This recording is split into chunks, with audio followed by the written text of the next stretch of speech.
Hello friends, a very good afternoon to all. যিহেতু বাৰীতে লাগি আছিলে আমলখি ভাবিলোঁ ৰেচিপি এটা আপোনালোকৰ লগত শ্বেয়াৰ কৰোঁ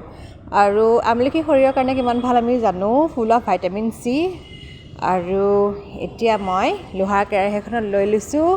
কেৰাহীত মই আমলখিখিনি বইল কৰি লৈছোঁ আলু আগতীয়াকৈ মই প্ৰেছাৰ কুকাৰত বইল কৰি লৈছিলোঁ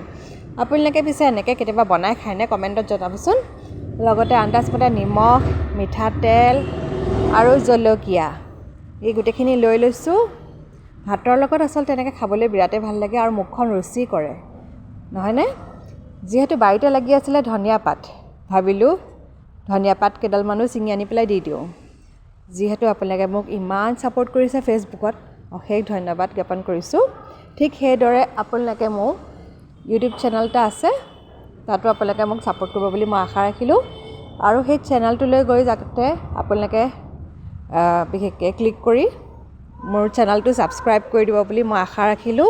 এতিয়া মোৰ আমলখি আলু ধনিয়া পাত দিয়া পিটিকা ৰেডি হৈ গ'ল গৰম গৰম ভাতৰ লগত খাই বিৰাটেই ভাল লাগে আপোনালোকেও এনেকৈ খাই চাকে